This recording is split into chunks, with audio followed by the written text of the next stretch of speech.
introduce them really quickly, that would be great. So we just kind of have an idea of people's background and their familiarity with any of our products. That would be great to know as well. And if you're a practitioner yourself and you're on our team, we'd love to hear from you as well. You want to start, Hilda, and then we can move on to Dr. Patty?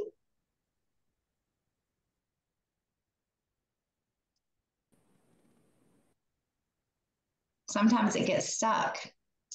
You can't unmute. I can go while she gets herself unmuted. I'm Dr. Patty Gonzalez. I'm a retired chiropractor. I've been using the drops for about 2 months and seen incredible results. I've got 2 docs on here that I can see, Charlene and Jody, and then actually my new team member, Brittany, who is getting her naturopathic certification. So these are phenomenal products. I'm really excited to hear from you, Dr. Strand, and just learn more about how we can really help more people with this. Thank you, ladies, for coming. Dr. Carl, would you like to speak up? It's good to see you here. Hello.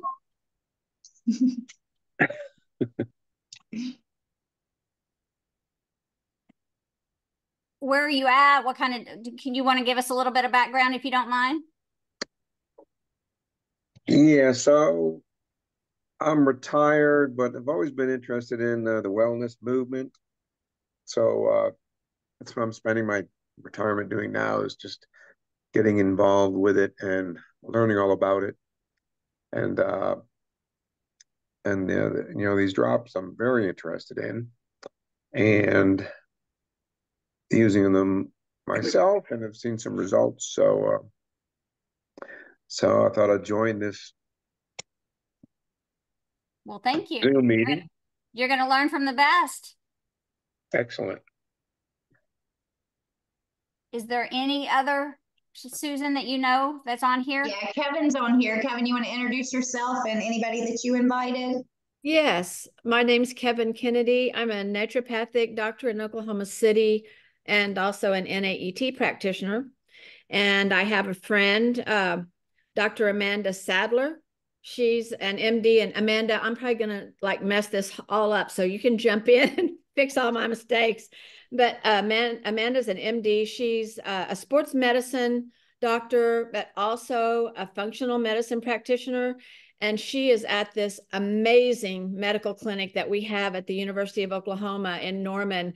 That's, I mean, I think they've got 8 basketball courts, you know, every, you know, top of the line medical equipment, athletes. And anyway, Amanda's really amazing. And I think she's here. Thank you. Yes, I'm here. Thanks, Kevin, for inviting me. And you did a wonderful job kind of telling what I do. But I do sports medicine through the lens of functional medicine. But I have a lot of patients that come in that are interested in weight loss, and I don't like a lot of the current options that we have. I do spend a lot of time on diet, nutrition, lifestyle, exercise, of course, but still some patients I just can't move the needle with. And so Kevin had introduced me to this, and I just wanted to be able to learn more before I started presenting it to patients. Awesome. Well, thank you for coming. You're going to learn from the best. I keep saying it, but you really are. When he starts sharing, it's going to blow you away. Awesome. I can go again. Okay, perfect. I'm Hilda. I'm in Baltimore, and I'm also a functional medicine practitioner, acupuncturist, clinical nutritionist, transformational life coach. And it's funny because I was praying for a solution for so many of my patients who have hormonal changes. You know, I work with a lot of women who are going through thyroid crisis, going through perimenopause, menopause, and then of course the weight loss. It's a big, you know, everybody around here is struggling with that and is wanting to go into Ozempic. We're in the land of Hopkins. So it has been an uphill battle for me since I moved back to Baltimore in the holistic world. And since COVID, my practice has exploded. And I have about 400 patients now. And so these drops, I think I have now about 200 patients on them and friends. And it's just fantastic. So I really see the incredible benefit of these products. And I myself have been taking them. I'm nursing. So I waited until I was, my baby was 5 months, and I'm blown away. I mean, I even have little baby hairs coming back in. It's just fantastic. And I have fabulous energy, and I shouldn't. So I know these drops are absolutely outstanding and changing my health too. So thank you, everybody. Thank you. Hilda. Awesome. Well, great. I think Dr. Strand, if you want to get started, and I know we've got several more in the room, so you guys, thank you for being here. We really do appreciate it. I will say real quick, you guys, I was one of the clients that people like Hilda and like many of you guys treat. I had a really chronic battle with Lyme disease and a seizure disorder and borderline Hashimoto's, and you name it, I had it. And I sought out every top medical doctor, every top homeopath in the world, spent hundreds of thousands of dollars trying to heal. And I did find these drops. And I was like Hilda, my energy was just out of the roof. I was doing back handsprings on a trampoline a week later. And you guys, this was literally after I felt like I could not make it through the day. I had gained 25 pounds. What it did for my anxiety and depression, I would take the drops just for that alone and only that. It just regulated my mood. I am only 42 and I was borderline full-blown menopause because I went in perimenopause about at the age of 34 after being exposed to toxic mold, and I'm one of the people that can't detox mold. So it's just incredible because my father-in-law got on the drops. 10 days later, he went off of insulin with our system. And Dr. Strand's probably like, yep, check. I hear it all the time. So for many of us that are newer, like, this is magic. We feel like it's magic. So we just want you guys to be exposed to it, experience it, see how, if you're willing to put it in your practice and help other clients, we would, be so grateful, because that's our goal, is to get these drops and these products into the most hands that we could possibly do through outreach and building relationships. So thank you so much. Well, let me just take a second and set the stage for Dr. Strand, because you're just meeting him for the first time, but I've had the privilege of knowing him for over 10 years now. And I know this is going to be hard to believe, but he's actually been in the medical field for over 40 years. He looks like maybe 20, right? So he is young. He's still practicing. His wife is amazing, still riding horses. But that was his start. I won't steal his thunder on his journey and passion and how he got to where he is today. But he is the leading authority out there in metabolic syndrome. He has worked with these drops for over 10 to 11 years now. So he's a bestseller. I don't even know. Stop counting how many books, but he's got so many books out there that have been bestsellers, like Death by Nutrition, what your doctors don't know about nutrition, prescriptions that might be killing you. It might botching it. But yeah, death by prescription, not death nutrition. by prescription. Yes, death by prescription. I'm so sorry. But so he's got a lot of books out there. He's a bestseller, but most importantly, his passion and how he got where he is today in this nutritional world. Make no mistake, he's also the our chief doctor at Partner Co. and product development at Partner Co. So what goes in and how our products are developed, he has his hands in it and on it, and as every part of it. So you're fixing to like what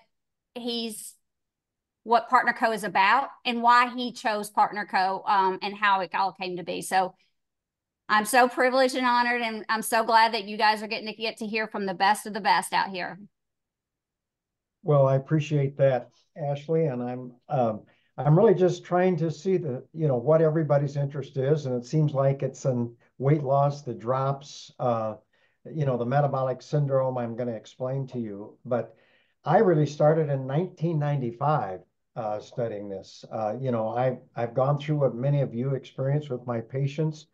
The hardest thing I dealt with back then, I'm a family practitioner, but everybody was gaining weight, couldn't lose it. If they lost it, they'd quickly gain it back. It was frustrating. And I started researching Dr. Gerald Ravens, and he really came out in the 1980s trying to tell all of us physicians and healthcare professionals, that there's a constellation of problems that occur as we become less and less sensitive to our own insulin. And I'm going to just share a few things now that my journey, because you'll understand where I got my insight. As a family physician here in Rapid City, South Dakota, I was doing annual physicals on the sheriff department, the police department, and our fire department.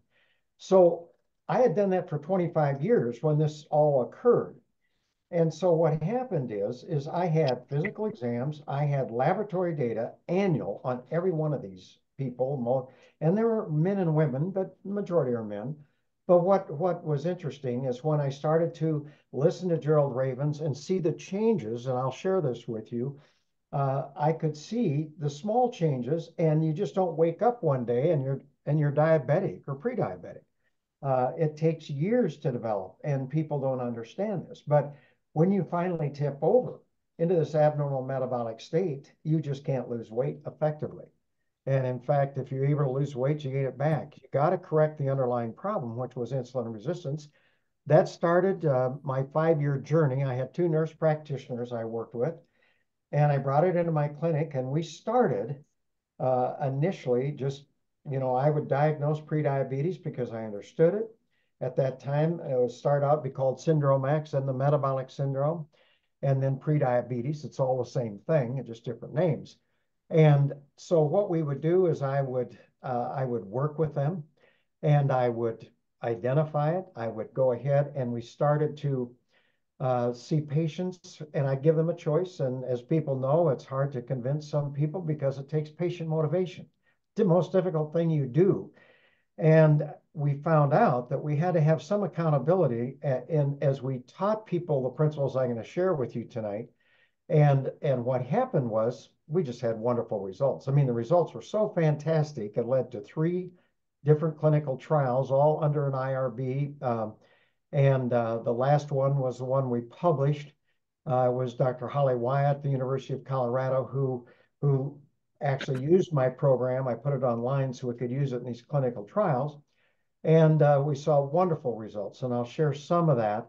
And as things have gone, there's different, we've just seen it. Well, I didn't have the drops when I initially started. They didn't come into my point of view till 2011. And of course, I was involved with PartnerCo because to me, they were the leaders in quality. I'm a very strong individual on the quality of products. That's the hardest thing you'll find any physician who transfers from traditional medicine and going into functional medicine or preventive medicine or nutritional medicine is that it's an unregulated market.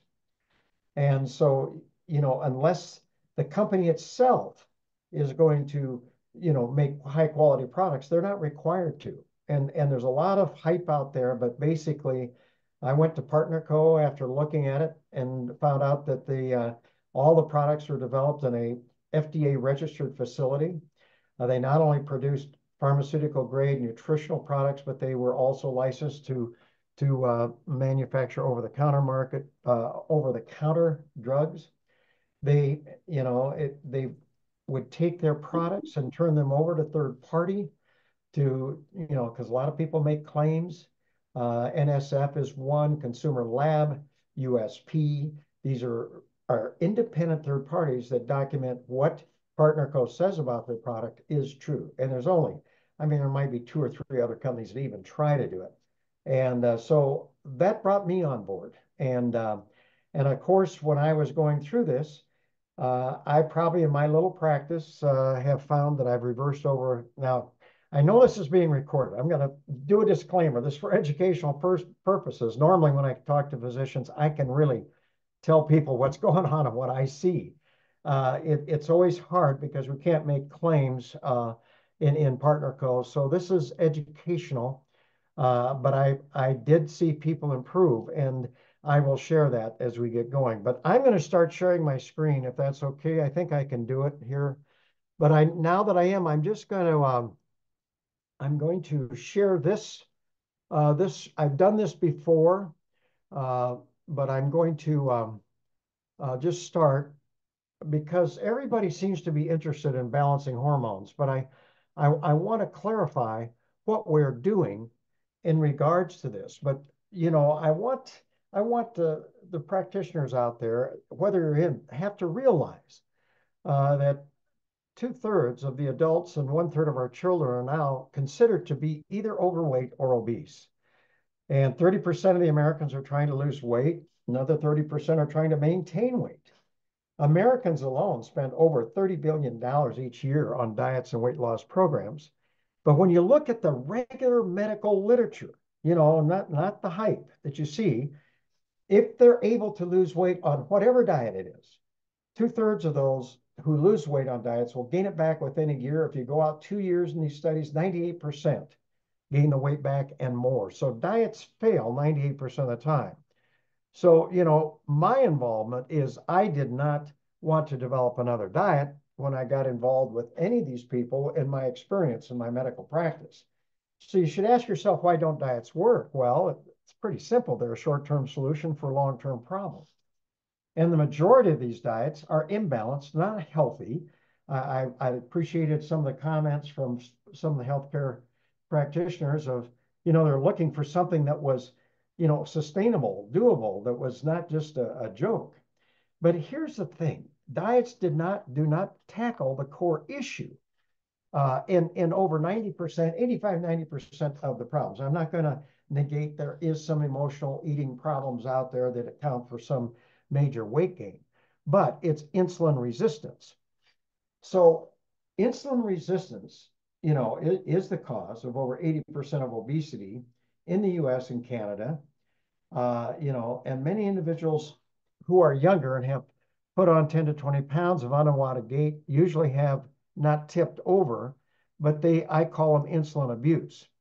So prediabetes, and this is Gerald Raven's work, showed that about 1/3 of the adults in the US and Canada already have full-blown prediabetes or diabetes. But there's another 30% of adults that are in the early stage of developing prediabetes. And I'm going to share what I've learned so you can start to recognize these early signs. So that's a large population. Now nearly 30% of our children are either pre-diabetic or diabetic. The Center for Disease Control has projected now that any child born after the year 2000, 1/3 of them will become diabetic. If they happen to be Black, Hispanic, or Native American, it's up to 50% are going to become diabetic. So this is our modern epidemic.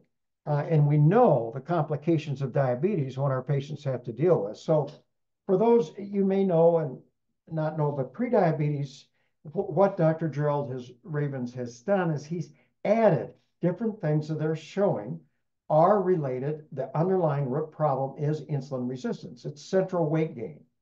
And because you see all these other problems that go with it, physicians who really work with this, we call it killer fat because there's high blood pressure is part of it. A low HDL or good cholesterol, elevated VLDL cholesterol is dramatic. But here's what people tend to forget about is the triglycerides. These people develop a dyslipidemia. In other words, triglycerides go up and HDL cholesterol goes down. Total cholesterol may not change, even LDL cholesterol. Eventually that VLDL goes up. Well, then they get elevated blood sugars. And then you get an increased risk of heart disease and diabetes. But now we know that underlying cause of obstructive sleep apnea is now insulin resistance and even polycystic ovarian disease. So this is where we are. So, most of you know this, insulin is our storage hormone. Insulin's job is to control blood sugar levels by transporting sugar, glucose from the bloodstream into the cell to be utilized as energy or stored as glycogen or fat. Now, insulin job, it also converts excessive sugar or glucose into fat and stores it in the fat cells of our abdomen, and it blocks the release of that fat. And what happens is, and you'll start to understand when I explain tipping over into insulin resistance, but we all know now that when an individual does become less and less sensitive to his or her own insulin, the body compensates for this situation by significantly increasing the production of insulin. So insulin levels, blood insulin levels go up. But we also don't realize that glucagon, there's a counter-regulatory hormone with every hormone. Well, glucagon is insulin's counter-regulatory hormone, but glucagon release is stimulated when blood sugars become too low in the hypoglycemic range. So glucagon stimulates the release of fat and converts our fat to sugar and raises our blood sugar. However, when we become more and more resistant to our own insulin, we also become resistant to glucagon. It doesn't work as well. So we're talking about hormonal imbalance. And these are the two keys. These are the two keys you're dealing with, is that insulin's not operating normally, and neither is glucagon. So you have to ask yourself, well, how does insulin resistance develop? I'm a practitioner. I'm looking at this. Well, insulin resistance is the result of poor lifestyles, which are primarily the all-American diet, and I'll explain why, combined with the lack of activity. We know activities decline. We're eating garbage. Studies show that 80% of the carbohydrates consumed in the US and Canada are high glycemic, which I'll show why it spikes your blood sugar and why that's dangerous. But day in, day out, you are repeatedly spiking your blood sugar and overstimulating the release of insulin. It's like hollering wolf all the time. We just keep, stimulating insulin and overstimulating it, and we become less and less sensitive to it. So what I'm going to show you, is you got to understand that we wake up in the morning, and your physicians and we start out with a fasting blood sugar. And what happens is, since most of us eat a high glycemic breakfast, whether it's a bagel, orange juice, instant oatmeal, whatever, it rapidly raises the blood sugar level. And that rising blood sugar does two things. It causes tremendous inflammation in your arteries, especially your small capillaries. And what happens is that causes them to go into spasm. Ultrasound studies of the capillaries and the radial arteries show that spasm lasts for about 4 to 5 hours after a high glycemic meal. But this rapidly rising blood sugar also overstimulates release of insulin, because the body must control blood sugar in a very narrow range. Our brain thinks on blood sugar. And since we don't have insulin receptors in the brain cells, the body's got to control blood sugar's level. So insulin is stimulated, but it's overstimulated, drives that blood sugar down into the hypoglycemic range. And once we get down here, if we allow that to keep going, we realize this in our insulin-dependent diabetics, if that keeps going down, not only do you get a shaky weakness, you get confused, you can go into a coma. So the low blood sugar stimulates the release of our stress hormones, not only adrenaline and cortisol, but glucagon and human growth hormone, to drive that blood sugar back up to normal. Well, sure, that blood sugar comes up to normal. However, what we find is that all of a sudden now we got these high level of stress hormones in our bloodstream. And what that leads to, the medical literature spells this out clearly. It is hyperphagia, which is it's an uncontrollable hunger. No matter what, you have to eat again. You have no choice. It's a natural physiologic response for spiking your blood sugar. And whoops, there goes, we usually crave another high glycemic meal and we spike it again. We repeatedly do this over and over, day in and day out. And so that over time causes us to become less and less sensitive to our own insulin. But let me talk about hyperphagia. You have to share with your patients the greatest drug they put in their bodies are the foods they choose to eat. And this hypoglycemia that is caused by eating the high glycemic meal sets off the release of our stress hormones. And I shared in the medical literature, we call these counter-regulatory hormones. These drive the blood sugar back up, and it goes through this. But you have no choice. You have to eat again. But this is what leads to what I call carbohydrate addiction. It's a strong problem. I mean, caffeine, nicotine, alcohol, drugs, any, it can be as strong as that. In fact, when you're dealing with your patients, I'll share some, when I start telling them what they have to do, they go into a shaky, they start shaking right in front of me and say, "Oh, doc, I don't know if I can do this." But that's called hyperphagia, and we don't talk about it. But the reason we're overeating is because we're eating the wrong thing. And so what we've been calling emotional eating and cravings all these years is simply the natural physiologic response that occurs after spiking your own blood sugar. And this is what sets off all the hormonal imbalances that we're going to be dealing with as you start to understand this. Now, I want to share here, you don't wake up one morning and suddenly you're diabetic. It just doesn't happen. Now, I'm talking about type 2 diabetes, 90% of it, sure, we have some insulin dependent adults, but it's not juvenile diabetes. We're actually talking about type 2 diabetes, which is 90% of the diabetics. Insulin resistance is defined as becoming less and less sensitive to your own insulin. It takes 10 to 15 years of poor lifestyles to actually develop insulin resistance or prediabetes. And there are four distinct stages I have been able to identify as the stages of insulin resistance. Now, stage one of insulin resistance, a lot of times I call it insulin abuse. It's just more signs that you might look for: fatigue, cravings, this uncontrollable hunger.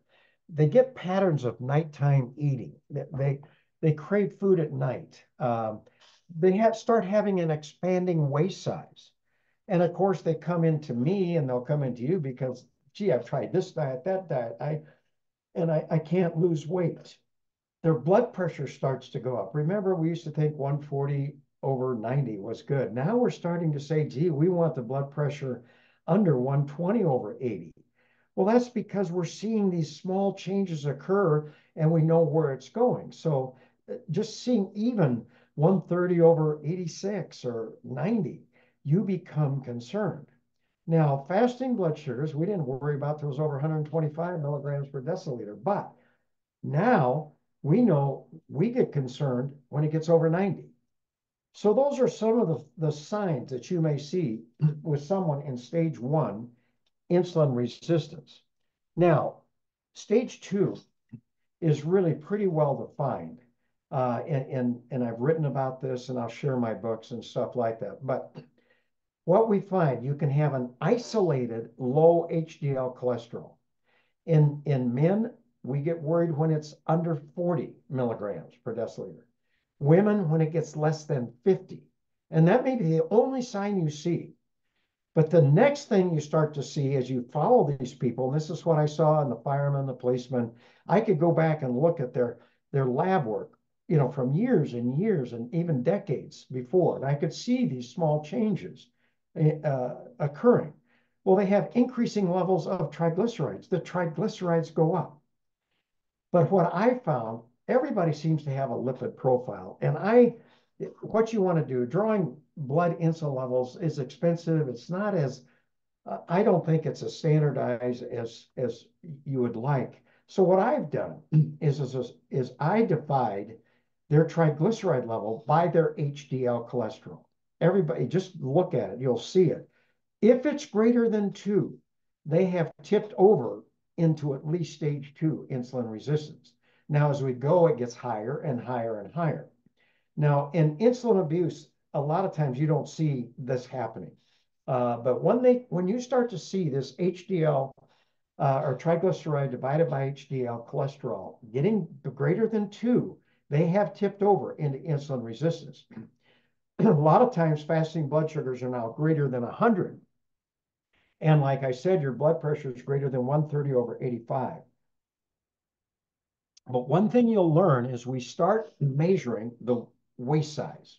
It's pretty simple. I mean, all the naturopaths, anybody that's out there, just take out, everybody kind of knows their blood pressure. And a lot of times they'll bring in the blood work to you, and you can look at it from a different angle than most physicians. But a further expanding waist size, this is critical. Women, they start get to over 32 inches to 34 inches. Men, if they get over 36 to 39 inches, they've tipped over into this stage 2 insulin resistance, and they're well on their way to becoming pre-diabetic. Now, let me tell you what I've learned. In men, I measure them 1 inch below their umbilicus over their iliac crest. That works well in men. In women, I find just the way God made them, it's not the easiest thing. So what I do is I measure the smallest part of their waist size, because sometimes it's not, I don't get up around the rib cage, but sometimes if you get too low, you get thrown off with that. But that's what I find in stage 2. Now, stage 3 is defined in the medical literature very carefully. It's full-blown insulin resistance or prediabetes.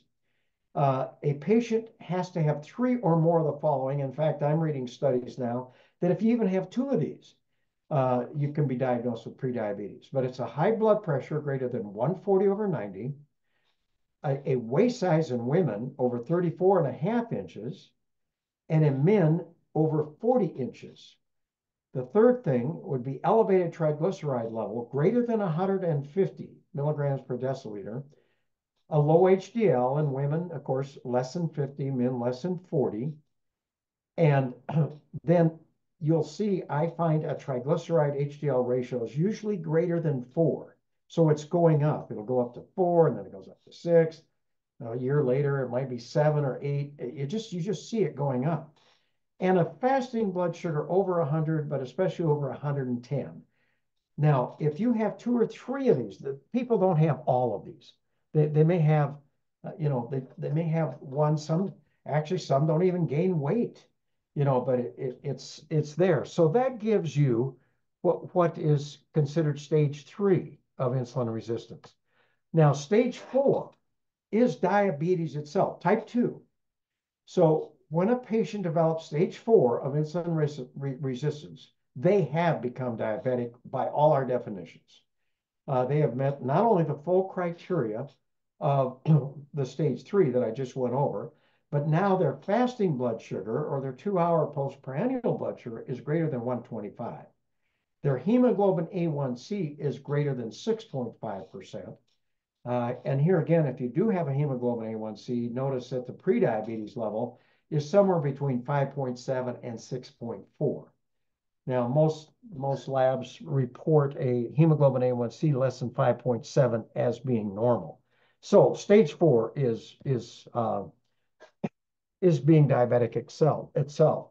Now, the physicians, this is a graph, or it was actually a flyer brought into me by a pharmaceutical rep trying to sell me Avandia, or not sell me to prescribe Avandia. And I thought it was really telling. It tells, this is a graph here of about 25 years, if you look at it. And you could go way back here, 10, 15 years, because people come in and the green line or the yellow line is insulin resistance. They have normal insulin activity, but then they eventually tip over into this abnormal metabolic state we are now calling prediabetes. And as that insulin resistance gets worse, the body compensates for this by actually making more insulin. So insulin production goes up. And as long as these 2 lines parallel, blood sugars remain normal. And when I first started studying this back in the late 1990s and really looking at it, studies came out of Mayo, and they were just saying, doctors just focus on blood sugars, and blood sugars stay normal. And so what they find is that eventually the old, pancreas can't keep putting out that much insulin. So after about 10, 12, 15 years being pre-diabetic, all of a sudden insulin production drops, and then whoops, there goes the blood sugar. And we're diagnosing diabetes out in this area. So they've all had accelerated aging of their arteries for 15, 20 years even before we start treating patients for diabetes. Well, what they have found is that the day we diagnose as physicians, the patient being diabetic in your medical practice, 60% already have major cardiovascular disease. Well, why is that? That tells you we're behind the 8 ball. And that is why 80% of our type 2 diabetics die prematurely from a cardiovascular event, heart attack, stroke, ruptured aneurysm. You know, this is it. If this was true in 1960, 1980, 2000, and it's true today. And I'll get to a consensus opinion that I think you will enjoy seeing to understand this. We're looking at it. Well, what happened is this is where I started to recognize. I just showed you level 1, level 2 of insulin resistance or this is where we've got to start focusing. And that's why what I showed you on those slides, you pick it up early, you'll start to see it and recognize it very quickly in every one of your medical practices, no matter what you're doing. It's really easy to pick up. You don't have to be, but once you start to understand this, and that most physicians just look at blood sugar, we got to become really, good at early diagnosis because they respond so quickly. When I did my clinical trials, all 3 of my clinical trials with what I shared, diet, exercise, and nutritional supplementation, all of which improve insulin sensitivity, we dropped blood insulin levels 50% in every study. We dropped them down. Their metabolic health significantly improved. And this is why I was excited. That's why I started writing books and all of that. But now we've become much more sophisticated because people are starting to understand this, and we're educating lay people to do this. So let me just review a little bit so you start to get a better understanding what's happening to your patients. When you tip over into this abnormal metabolic state, a calorie is no longer a calorie. Now that's important because that's been the weight loss industry's mantra for the last 75 years. In other words, calories in must be less than calories out, or you're not going to lose any weight. But when you tip over, finally, I showed you in that graph, tip over into this abnormal metabolic state, you are no longer, you cannot utilize calories normally. The medical literature shows, and this was a real revelation to me, that the muscle becomes insulin resistant first, and they cannot use calories normally. Well, why is that important? It's important because the muscle normally takes up 90% of all our calories from any meal or snack and utilizes it as energy. But if they can't do that, the body can't utilize calories normally. So now many of those calories are now diverted to the fat cells of the abdomen. And if you remember, I told you about insulin's job also is to convert glucose to fat and store it in the central fat cells of the body and then block the release of that fat. This is why when you tip over, a calorie is no longer a calorie. You hold on to fat like a sponge holds on to water, and you're resistant to weight loss. You can't lose weight. And this is why you've got to reverse this. That's what I came to the conclusion. And so how do you improve insulin sensitivity? Well, back in 1990, I sat there and I said, well, gee, if it's poor lifestyles that got us into this mess in the beginning, it only made sense to me that healthy lifestyles that actually improve insulin sensitivity would be the answer.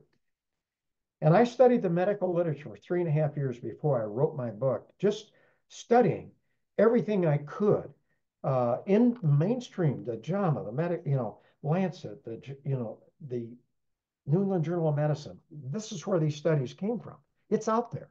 But the medical literature showed that by firmly establishing, for me, a triad of healthy lifestyles that all have been shown to improve insulin sensitivity, all from a different mechanism, was the answer. So you got to understand the program when you start seeing the drops and everything, because this is the basis of the program. This is why I basically was brought on. But by firmly establishing these healthy lifestyles, you can potentially tip back into a normal metabolic state and reverse this entire process. But it's not drugs. Drugs aren't going to do it. It's got to be lifestyles. But this also allows you to balance your hormones so they can do their job effectively again and normally. And you begin to actually release fat. This is it. My patients say, gee, Dr. Strand, what's so hard about never going hungry, feeling great, having energy, focus? Jeepers, my health parameters are improving, and triglycerides and blood sugar, blood pressure, all that. And I'm losing weight and I'm not trying. Why aren't they not trying? Because we're not relying on willpower. You don't rely on willpower. We are just focused on lifestyles, and that's where the success comes from, and this is where we're going. So Partner Co, their Slenderize program, and I can't emphasize this some more. It's a program. Are healthy lifestyles, not a diet.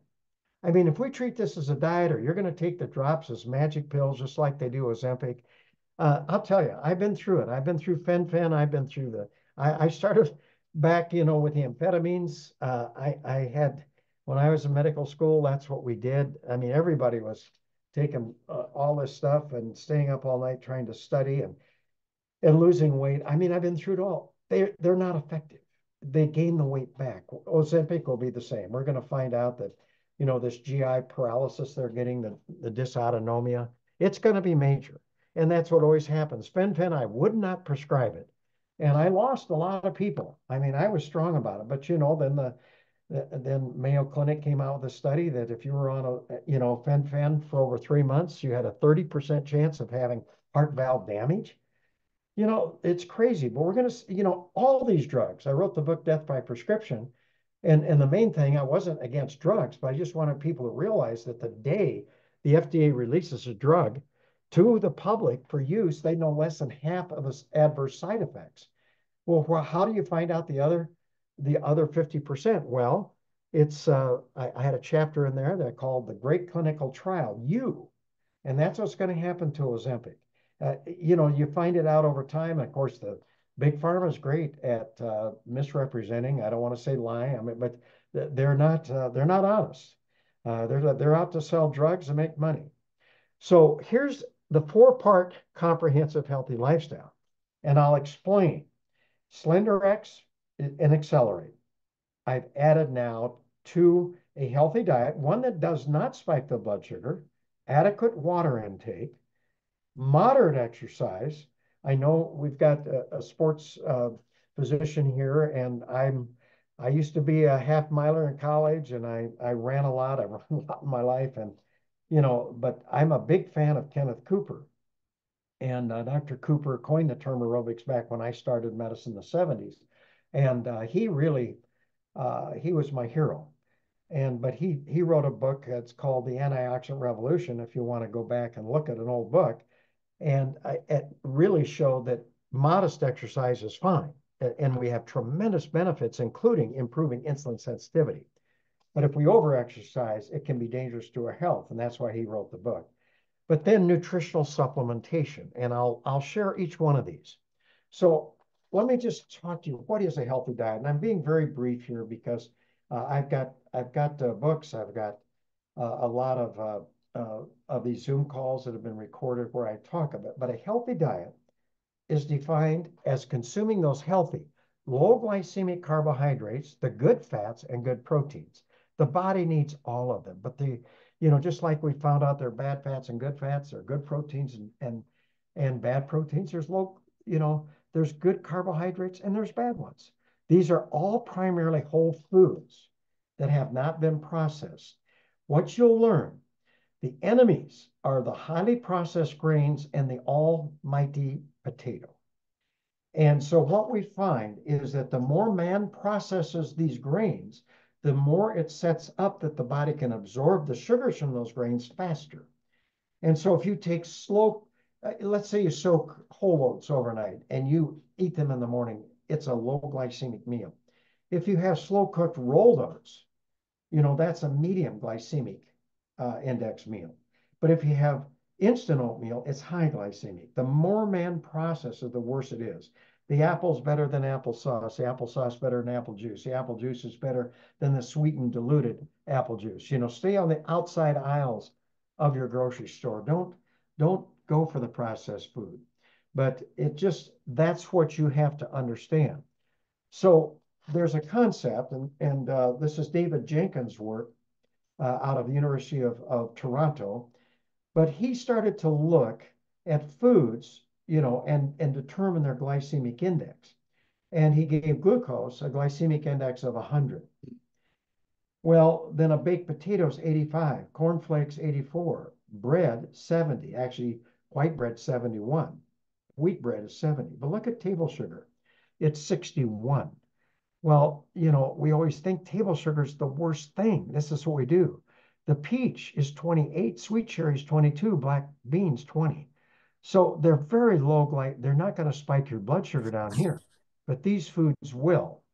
And so here's the USDA food pyramid. I've been talking, look at the base of the USDA food pyramid. Bread, cereal, rice, pasta, 6 to 11 servings. That's what they're promoting. The vegetable group, 3 to 5, you know, and fruit.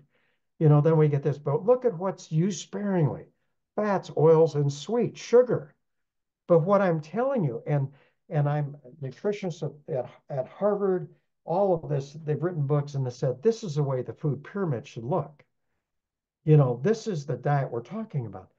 You know, flour, rice, cereal, potatoes, all of that stuff, breads, it is worse than sugar. It should be above. And our basis should be whole foods, all the whole fruits and vegetables. And everybody has their different approach, but this is important. Get in the good fats, you know, the omega-3s, you know, the monounsaturated fats, all of that. That's what you want. So that's what we promote. So we've looked at the high glycemic meal. So let's look now at what happens with a low glycemic meal. So let's just say you wake up in the morning and you have a veggie omelet and fruit. Okay. Well, your blood sugar will go up, yes, but it does not it doesn't go up high. It goes up slowly. Yeah, insulin's released, but it's never over, you know, it's not over release. It comes back to baseline, but it doesn't go into this hypoglycemic range. And they have shown in the medical literature, you have one low glycemic meal, blood insulin levels drop after one meal. If you have two, it drops more. So this is improving insulin sensitivity from a particular mechanism. And yes, you're hungry, but just eat again and just don't have another high glycemic meal.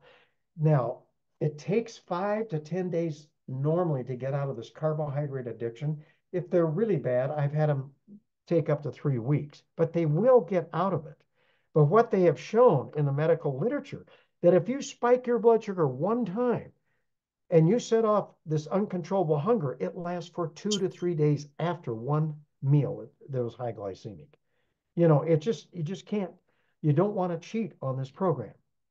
So when you eat a meal or snack that does not spike your blood sugar, you're not overstimulating the release of insulin, and therefore you don't fall into the hypoglycemic range.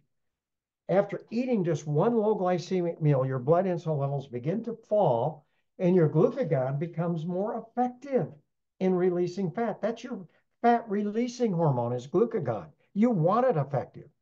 You also significantly reduce your stress hormones. You know, we talk about stress and emotional stress in life, but one of the greatest causes of increased stress hormones is spiking your blood sugar. Uh, and so it takes 5 to 10 days to kind of get out of this and settle down. But this improves just doing this. I did it for, you know, 15 years before we had the drops. Just doing this significantly improves, you know, your appetite, and you don't.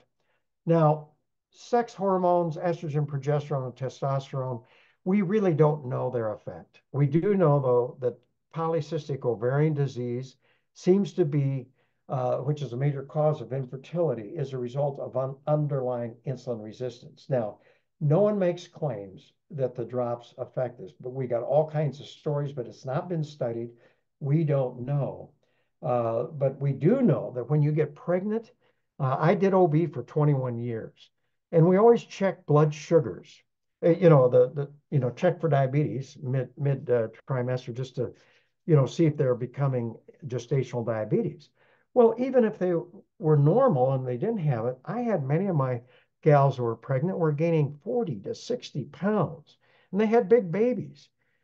But what I now realize when I look back at that is the fact that, jeepers, I think they were in insulin resistance, but they wasn't bad enough that their blood sugars were up. Now, another thing that affects, you know, weight gain in that is being in perimenopause, menopause. And as you start to improve, I see improvements of these. You know, we don't know, no one's making a claim with the sex hormones, but we have a lot of people that feel much better. Now, I want to share this Pure Nourish. This is something that we developed early on at PartnerCo. And this is, we use this in my clinical trials, a meal or snack replacement. And the beauty of this, it's low glycemic, it's non-GMO, it's gluten-free, soy-free, dairy-free, and it's a pea protein. It's just a really healthy meal replacement. So when I was doing the clinical trials, we used 2 meal replacements, and then we'd have them eat 2 healthy low glycemic snacks and 1 healthy low glycemic meal. Now, PartnerCo's developed a wonderful Giving Greens, and you can learn, but I still do this every morning. I have one of these, and I put the Giving Greens in. I'm putting in other things, fruit, frozen fruit. But what it does, this is a tremendous behavioral modification tool. If in your medical practice, and it's part of the food budget, it's not, this is just a meal replacement. And it probably costs $3 to $3.50, $3 to $4, depending on what you put in it, to have this meal. And jeepers, try to go out and even have a mocha or a white, just any kind of a coffee drink that it's $5, $6, $7 now. It's amazing. But what I do is people can start to experience a low, a low glycemic healthy diet really quick. And I use this a lot in my practice. Now, I get people just to start exercising. Now, like I said, it's modest exercise. Aerobic activity is key. I'm not against weight resistance training, but what the medical literature shows that if you can build up to 30 minutes of moderate aerobic activity 5 days a week, now it's brisk walking, cycling, swimming, biking, whatever you choose. The key is the aerobic activity significantly improves insulin sensitivity from a different mechanism. Not the same as a diet. This acts differently.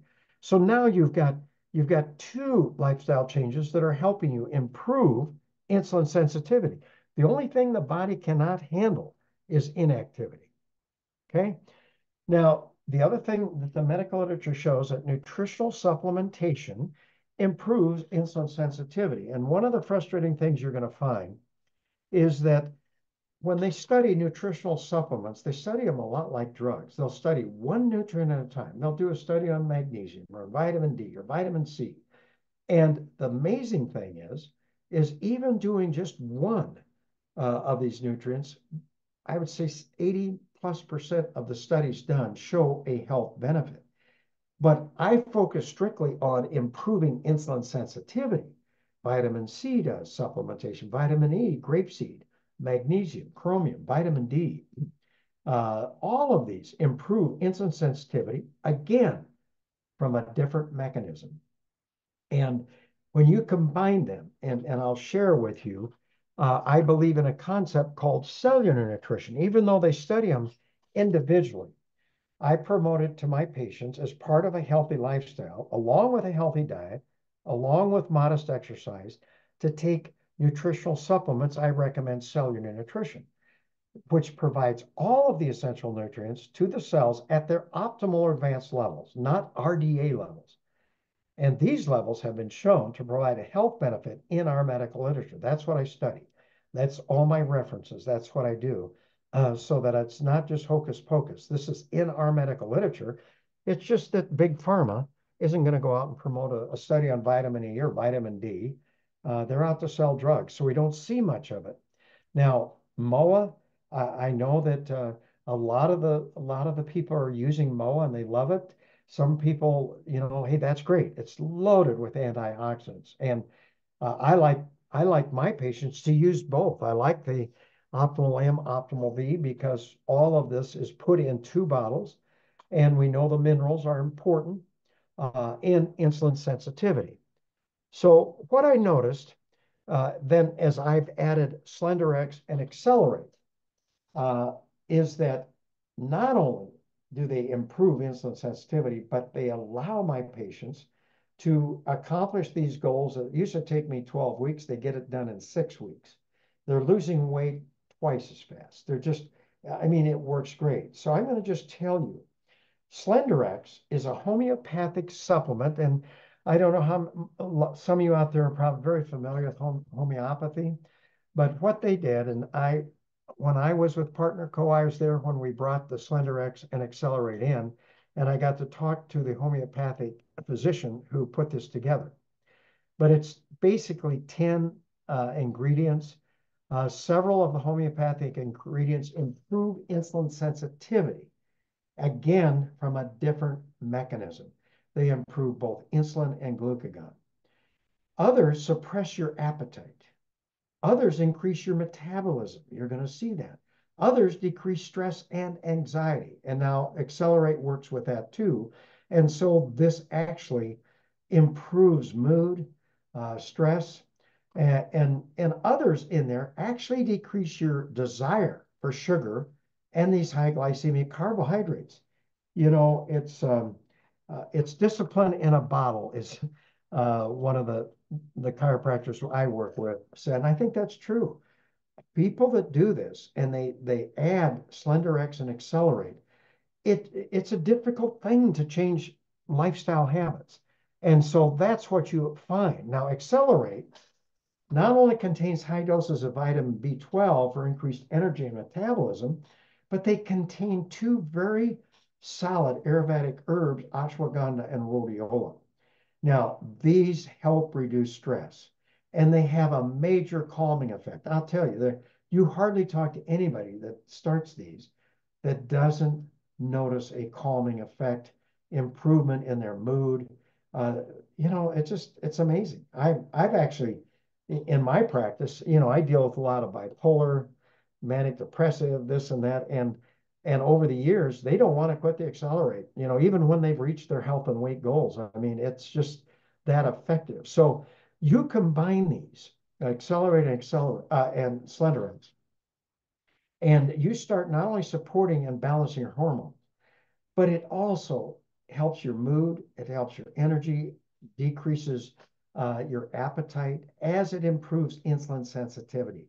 So now I have 4 mechanisms that are improving insulin sensitivity. And so what I'm finding now is that just like what happens as you start to improve insulin resistance, and all these do that, and this drops, blood insulin levels begin to drop. Well, what happens? Well, as blood insulin levels drop, gee, your blood pressure goes down, your triglycerides come down, your blood sugars come down, you know, your cholesterols come down, the VLDL comes down. You start seeing this, and I just challenge any practitioner out there, just try this with your patients for 12 weeks. I found 12 weeks is a very good time to repeat blood work and examine them. You can do it too quick. And I'm not a big fan of weighing. I've found that my patients who come into me weighing themselves, if you use weight loss as a motivator, sooner or later they don't lose as much weight as they think they should, or they're not losing as much as that person who posted on Facebook, or shame they actually gained some weight. They say, oh, this isn't working for me. So I don't weigh. I like them realizing, gee, went down from a size 16 to a 12, you know, or I'm cinching up my belt loop. I'm doing this, you know. And so what I find is that as they improve insulin sensitivity, it just goes down, down, down, and blood sugars get better. And in the clinical trials, we were able to tip people back into a normal metabolic state, and they began releasing fat. Why? Because the glucagon was now working. Insulin levels, your storage hormone, is now dropping down. And that's the balancing hormone. The stress hormones are out because not only do the homeopathic drops and Accelerate help, but also the way you eat decreases your stress and your stress hormones. So all of this begins to happen, and that's why. But I want to show you, I get patients way out here that are already diabetic. Well, they're not going to respond as quickly as someone right here. And so they got to work longer, you know, and my diabetics, my first goal with diabetics, I don't change any medication, I don't do anything. I just want to get their diabetes under control. Did you know that the average diabetic, type 2, their hemoglobin A1C averages 9.4? They're not under control. That's the average. And so the first goal with my diabetics is to actually control their diabetes. Well, with their medication. And what happens is that happens fairly quickly. And all of a sudden, remember, hemoglobin A1C is measuring the blood, the blood sugars in a red blood cell, which has a life of 140 days. So it takes a while for that to come down. Yeah, the blood sugars are a spot check, but you want to watch the hemoglobin A1C. But then as it comes down and they eventually will tip back and gee, their hemoglobin A1C is under 7. It's under 6.5. I mean, they're thrilled. Well, then all of a sudden they start getting shaky, weak, and they're doing, well, then as a physician, I got to back off their medications because they're getting hypoglycemic because they're on the meds. And I have to back off, and pretty soon they're coming into me and whoa, they're controlling their diabetes and they're not on any medication.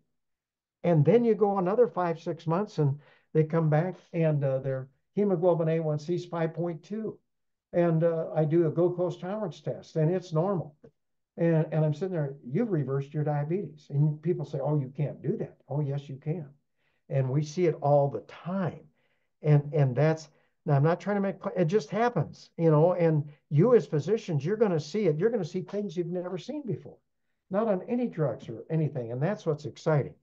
So, there's a fat loss, releasing fat phase, maintenance phase. And I share this, everybody, I want to stay on the, what I call a fat loss, releasing fat phase until they reach their health and weight goals.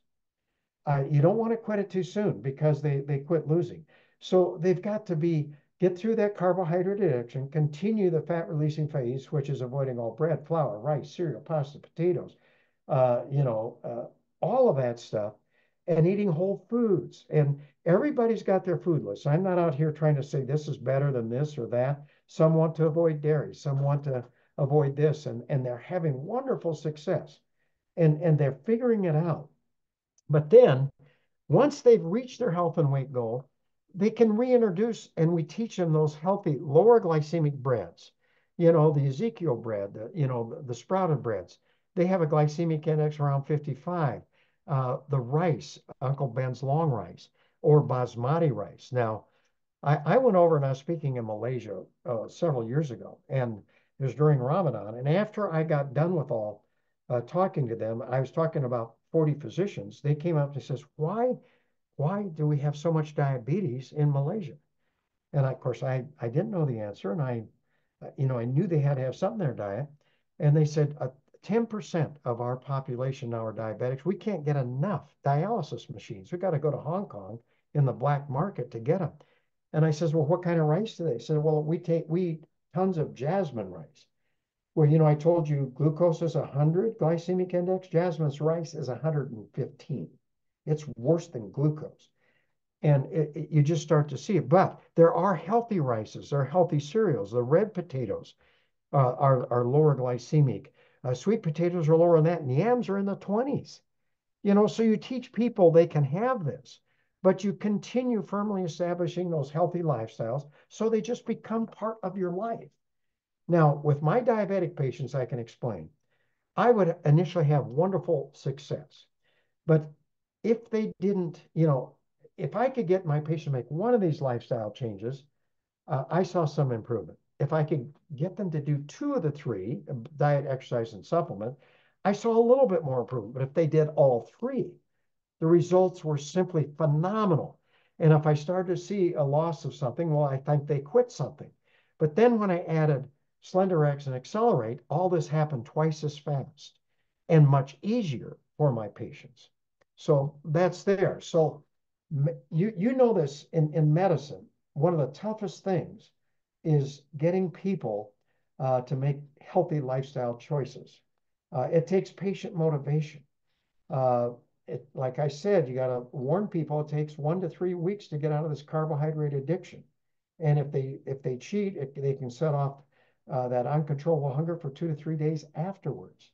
So they can go through withdrawal. As I've added SlenderX and Accelerate, they were designed and developed to help individuals make these lifestyle changes. That's why I call it a discipline in a bottle. and they make everything more effective.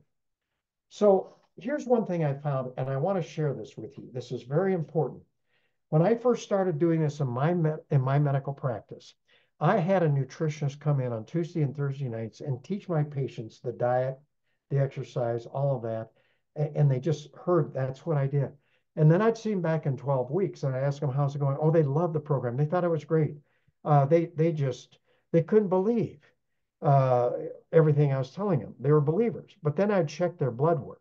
I would check them and I was very, very disappointed. My results were very disappointing. And I almost gave up until my 2 nurse practitioner, I sat down, what's going wrong? What are we doing?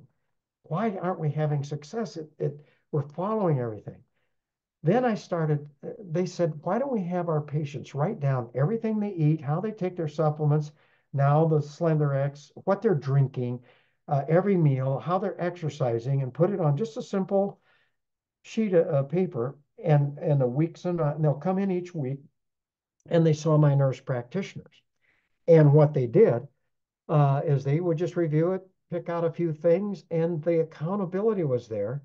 And I would have them see them weekly for the first 6 weeks, every other week for the last 6 weeks. Then I would see them back. And I have to tell you, the results that I saw were simply phenomenal. They weren't just good, they were phenomenal. Before I was witnessing maybe a 10 to 15% success rate. After this, I had an 80% success rate. And what I found and what I realized is all I was doing was allowing my patients to take, subconscious lifestyle habits and make them conscious. That's all it was. So I didn't need to ask for perfection. All I needed to do was ask for honesty. And what happened was in the clinical trials, we used a cutoff. If they did the diet 80% of the time, if they did supplements 80% of the time, and they did the exercise 80% of the time, those are the ones that we looked at, and they had tremendous success. So you don't have to be perfect. Now you do better, it happens quicker. But now, this is the amazing thing to me. I mean, when I went down, Ashley, and I was down with Todd and watched Brent and you guys and see the people down in Panama City. I mean, I sat here and I just couldn't believe the results everybody was getting. And I knew there had to be accountability. So I started talking to you guys and the people from, Dr. Crystal Vance, who's a chiropractor. And what they're doing is now they've figured out social media, which is now the new approach to accountability and support. And it allows individuals who are challenging themselves to become more proactive in protecting their health much easier. They got a support system. And everyone should take advantage of some of this social program. Now, let me just stop here because I'm talking to a lot of healthcare professionals. If I run into 2 people when I talk to my doctors bringing this stuff into their practice or however they want to, many of my patients physicians are so busy, the last thing they want is to try to get busier. Well, then I refer them out to these people, the brand partners, the people understand this, to support, and then you see your patients back in 12 weeks. That's great. But if you're starting up or you want to get more into functional medicine or this is what you want to do, then go ahead and have either a mid-level, a nurse practitioner, or someone doing this and looking at this. I mean, there are programs you can look on it online. I had an online program, but we saw them every week, and now we were able to bill out. Never got turned down ever, because now insulin resistance is a diagnostic code. Then look at everything else you can add to it. High blood pressure, dyslipidemia, you know, hyperinsulinemia. All of that stuff is now a diagnostic code. You put it down, you can have no trouble billing it out, and it is supported by Medicare, all of it. So it depends which way you want to go. But here's my final thing. It says Partner Co. Slenderized program is not a diet.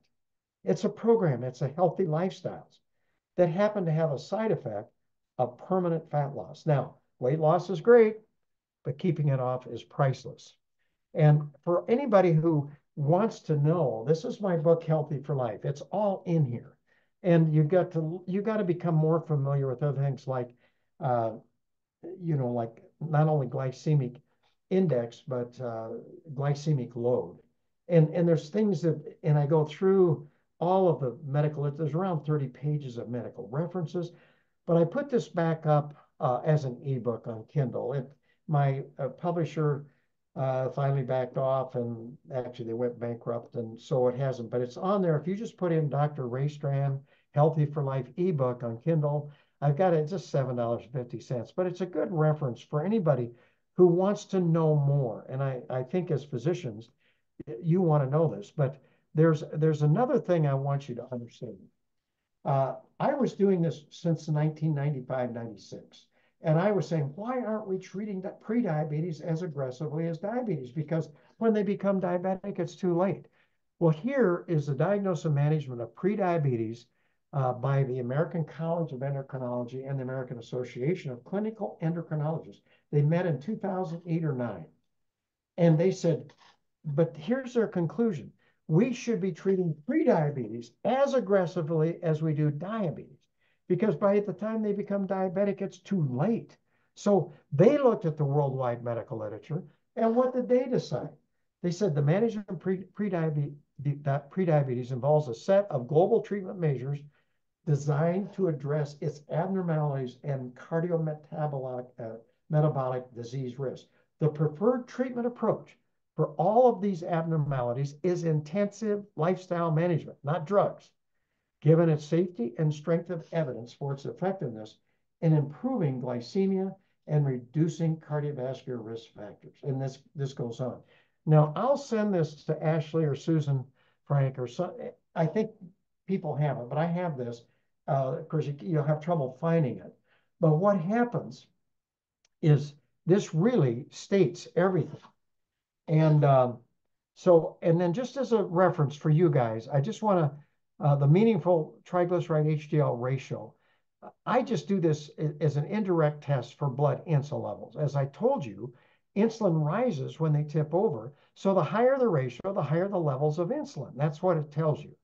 And they have gotten a lipid profile. And even if you're a naturopath or a chiropractor, they bring the lab work into you and really look at it. And so the ratio is very critical, and it's a simple thing.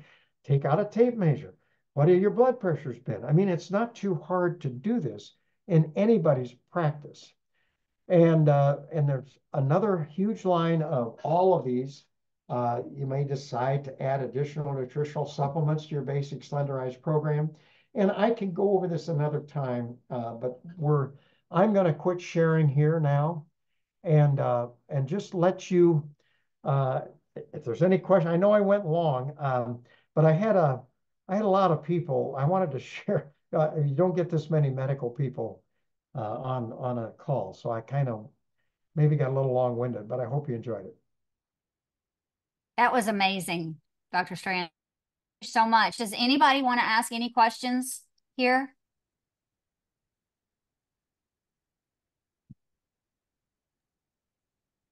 I actually typed one in.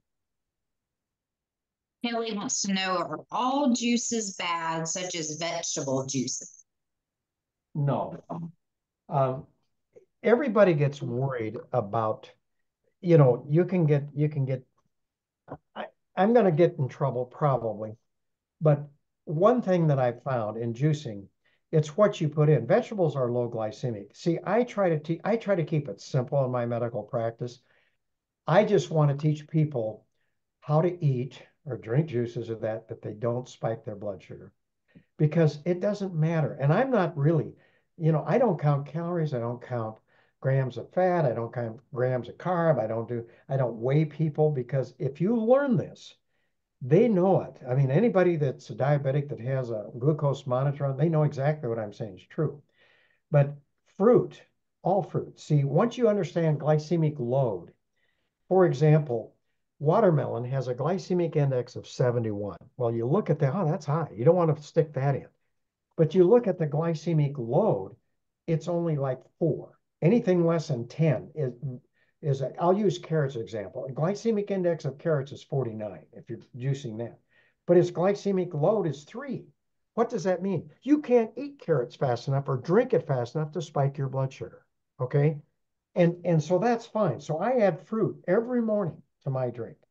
I mean, I like frozen strawberries or blackberries or, whatever, cherries, I just, because it varies my drinks and all that. Now, if you're a real juicer, you got to be careful, if you start getting into any processed fruits or that, but normally all fruits and all vegetables are lower glycemic whole foods. And if you grind them up, it doesn't change the fact. It doesn't, maybe it makes it a little bit more, but I'm not an anti, there are people who are good juicers. They've done very well on the program.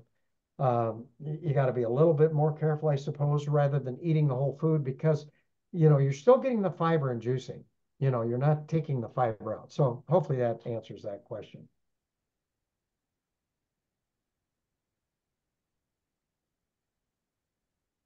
Well, anyway, I'm available. I'm here to support you guys. All the physicians that I'm Chief Medical Officer for our Scientific Advisory Board. We're bringing on physicians, healthcare. We've got chiropractors. We've got people, a lot of people coming on. They're seeing things, and we got to offer our people a choice. That Ozempic isn't the only way. And I'm going to say two things about Ozempic, just in case you don't know. Studies are coming out now that in Ozempic, it's the same thing that happened with the Atkins diet. All weight loss, 50% is muscle, 50% is fat. And they look good, but they're going to run into the same problem everybody did. Even if they don't have any side effects, they do this to come off, their engine is smaller. They need fewer calories. And they're going to be yo-yo diet that's going to come right back.